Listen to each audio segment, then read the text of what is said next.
Pero kasi sanay sila yung sa mga plato nila na steel, baso. Kaya yan, syempre that time, kung bibilihin niya ito, syempre medyo may kamahalan.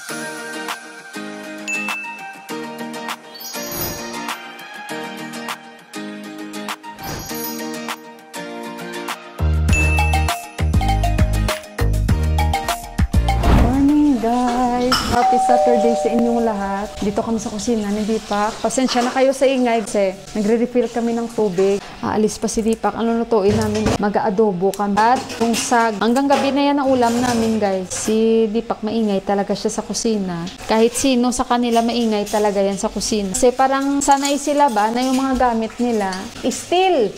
Ayan, katulad niyan. O tawa siya, guys. Kasi alam niya ayaw na ayaw ko. Minsan iniiwanan ko siya. Nanunukso pa siya sa akin. Akala nyo, yung mga nagdadabog sila, ganyan talaga sila, guys. Hindi yan sila nagdadabog. Sa atin, ano yan eh. Mami-misinterpret tayo niyan.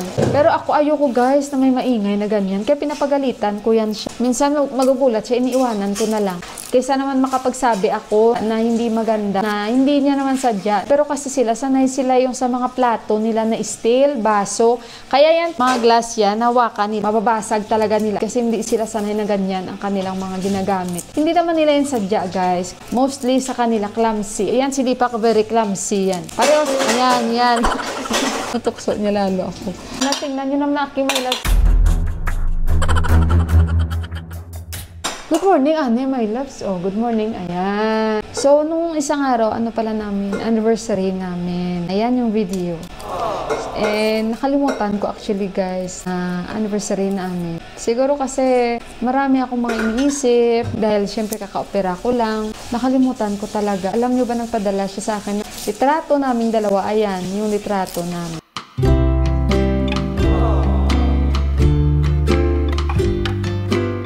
Tapos nag-post siya sa Facebook. Ako hindi na ako nag-post. Kasi nag-post naman na siya. Baka lang gabi na kami lalo. Sanay naman na tayo na wala tayong may natatanggap. Hindi naman na ako nag-looking forward. Kung mayroon, okay. Kung wala, wala.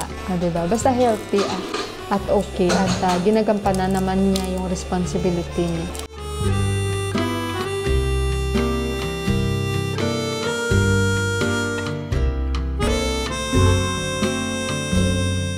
So, hindi na yun sa akin. Importante.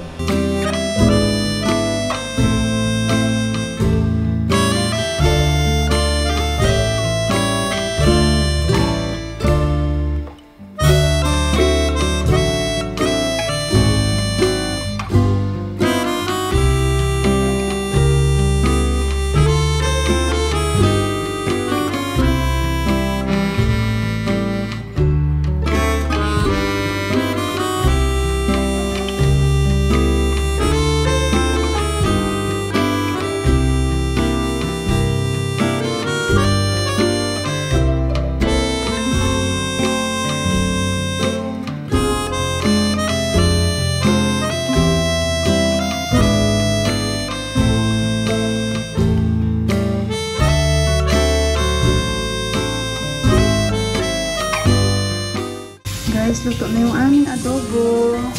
Ayan na siya. Kakain na kami, guys. Hindi ko alam kung perfect ito, pero okay na yan. No problem. At adobo. Kain na doon sila. Kain tayo, guys.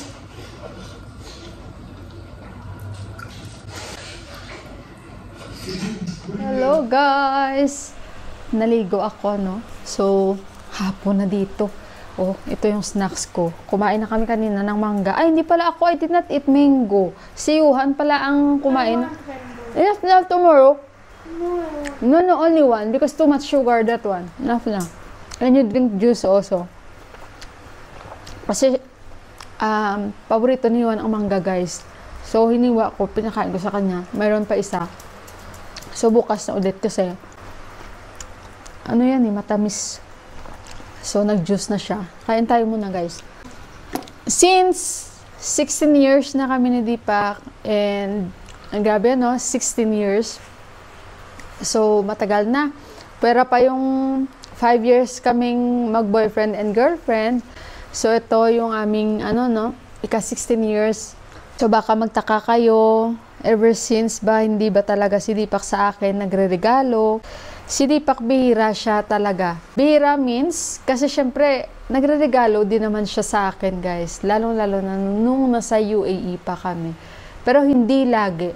And hindi siya pala bigay ng mga flowers, chocolates, at saka kung ano-ano pa. Pero mahilig siya mang surprise. I-share ko lang sa inyo yung mga funny moments talaga na hindi ko makakalimutan. Yung pagbigay regalo sa akin, hindi pa na since nga mahilig siya sa pagsa-surprise sa akin. So, kung nakikita nyo yung hikaw ko, ayan, white gold yan, guys. And kung manonotice nyo, kahit ano pa ang mangyari, bihira ako magpalit ng mga hikaw-hikaw. Kung magpapalit man ako, siguro kung may pupuntahan kami, pero hindi tumatagal sa akin, pinapalitan ko talaga siya. And regalo yan ni Deepak sa akin, nung hindi pa kami kasal, mag-boyfriend pa lang kami. Hindi ko ito expect na regaluhan niya ako, and siya ang nagpili nito. And nung niregalo niya sa akin ito, pumunta pa kami sa isang park. Alam nyo ba, may pasabi pa si Deepak sa akin, close your eyes. So nagulat ako, ang iniisip ko, baka mag-propose na ito sa akin kasi that time medyo uso-uso na yung mga proposal, yung ganun ba. Pero hindi pa ganun ang social media. So ngayon, nung kinlose ko na, yung kinlose ko na yung mata ko, excited ako kasi syempre, iba yung nasa isip ko, guys. Akala ko talaga, guys, magpo-propose yung asawa ko sa akin. Nagulat ako, nasabi niya sa akin, pwede ko bang tanggalin yung hikaw? So sabi ko, okay. Tapos tinanggal na niya, hindi ko rin yun in-expect na lalagyan niya ako ng hikaw. Iba ang in-expect ko. So sabi ko, bakit niya ako tatanggalan ng hikaw? Kasi wala ako talagang in-expect eh. Tapos may kinabit na siya sa akin. Ganon. Tapos sabi niya, open your eye. So ngayon, since yung mobile namin pareho, hindi pa ganun, wala pa yung mga iPhone, wala pa nun, guys. So yung mobile namin, terno pa kami noon, yung mobile namin, yung pindot-pindot lang na may flashlight pa. Siya pa ang bumili.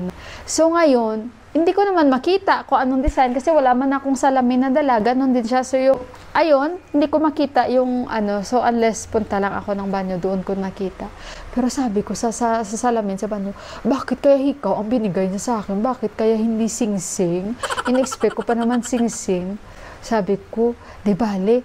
Pero that time, masaya ako. And that time, sabi ko, bakit kaya ito rin ang napili niya? Bakit kaya white gold?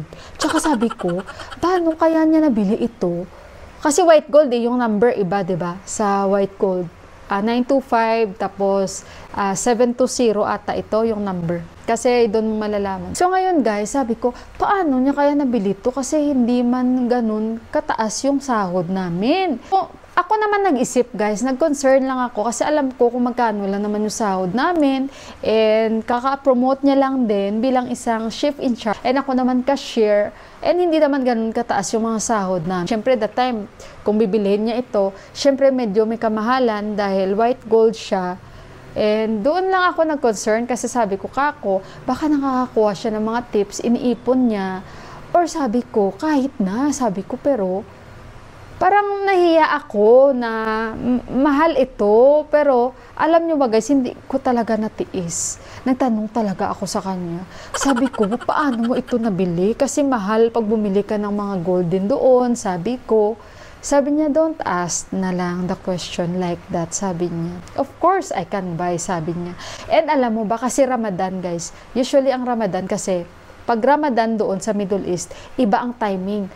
Usually, guys, nag-open yung mga tindahan, hapon, or mga gabi na, like sa malls, mga gabi talaga. Kasi pag daytime, syempre nag-fasting sila, sarado yun. So ngayon, sabi niya, alam mo ba na inantay ko itong tindahan na ito na mag-open kasi nakita ko tong hikaw na ito bago ko bilhin. So inaabangan ko talaga ito na magbukas kasi ito yung target ko talaga na bilhin. So kumbaga, choice niya talaga na ibigay sa akin. Siyempre, si Deepak, elegante din yan magbigay ng regalo sa akin. Kagaya niyan, mobile, dahil hindi na niya ako matawag-tawagan dahil sira-sira na yung mobile ko. And sabi ko nga sa inyo, mahilig yan siya mag-surprise sa akin. So ayan, magdo-doorbell siya bigla sa accommodation namin and may patago-tago siya tapos bigla niya akong gaganyanin. And meron din ako, guys, yung jacket, gustong-gusto ko kasi may winter din naman, guys, sa UAE, no? So, kagaya nito, pa-winter na rin doon. Mayroon akong gustong jacket. So, sabi ko sa sahod ko yun, bibilhin. Hindi ko guys alam na tinago niya sa akin, binili niya yung jacket na yun. Nag-doorbell ulit siya sa accommodation namin. And, surprise, sabi niya sa akin. So, ayun, na-surprise ako and kasi gustong-gusto ko yung jacket na yun. So, na-surprise ako at yun na naman pumasok sa isip ko. Nawala ka na rin pera, sabi ko, pare-pareho lang naman tayo nagtatrabaho dito. Sabi niya, yung hindi naman ko siya minamaliit, kung hindi guys, alam ko naman kung ano yung buhay meron kami doon. Although libre nga yung accommodation namin, pero yung sahod ba namin, and alam ko rin na kailangan niya rin magpadala sa pamilya niya, pa din yung mobile din guys, alam ko mumurahin lang din yun, siguro mga 200 dirhams. So, terno pa kami ng mobile para daw guys na makapag-communicate kami ng maayos. So, ayan, and simula nun, tuloy-tuloy, si Deepak hindi siya yung taong madamot. Hindi siya madamot. Basta may pera si Deepak guys, hindi siya yung nagyayabang, hindi siya yung magsasabi. Kaya kung may mga gusto ako, magugulat na lang ako, pupunta pala kami sa mga shop na yun. Ganon si Deepak. Ako siguro marami din naman akong pagkukulang, pero alam niya rin yun, hindi rin ako madamot na tao. Hindi lang naman sa aming dalawa, sa pamilya din namin guys. Nagkataon lang talaga na syempre hindi man ganun na pareho kaming kayaman, At ang importante is hindi kami talaga nagpabaya sa pamilya namin. Yung siguro yung pinagpipray ko lang lagi sa amin. Lagi ko talaga pinagpipray.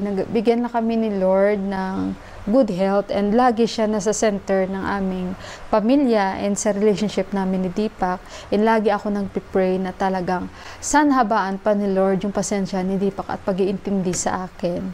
At siya din, ako din, ganun din naman sa kanya. Pero mas pinipray ko na mas lalo siyang magkaroon pa ng pasensya sa akin.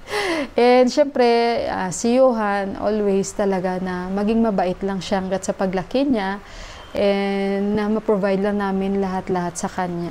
Wala naman siguro tayong wini-wish lagi. Kung di, ang importante is good health. Wala naman akong pinagsisihan na si Deepak talaga yung pinili kong pakasalan dahil wala naman akong pagpipilian, guys. Dahil swerte ko na nga at least si Deepak talaga yung taong minahal ko at nagmahal talaga sa akin. And kasi sa relasyon guys, napaka-importante yung may respeto, yung lalaki sa'yo. Napaka-importante talaga yun.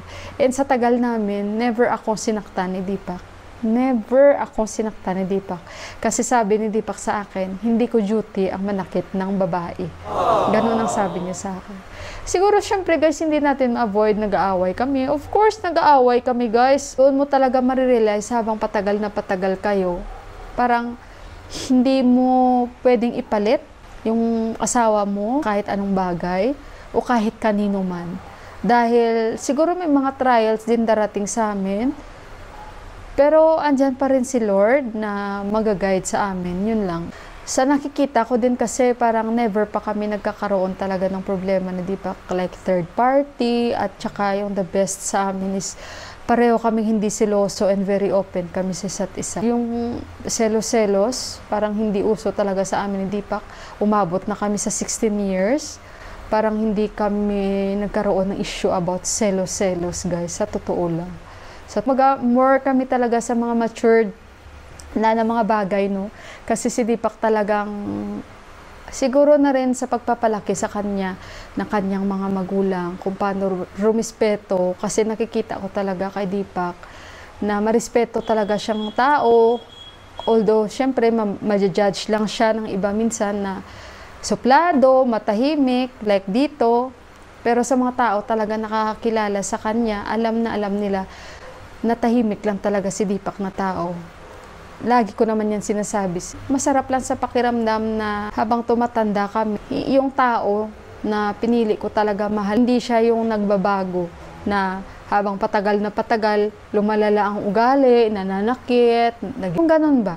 Weakness niya lang yung pag-iinom, pero ang tao guys, babago.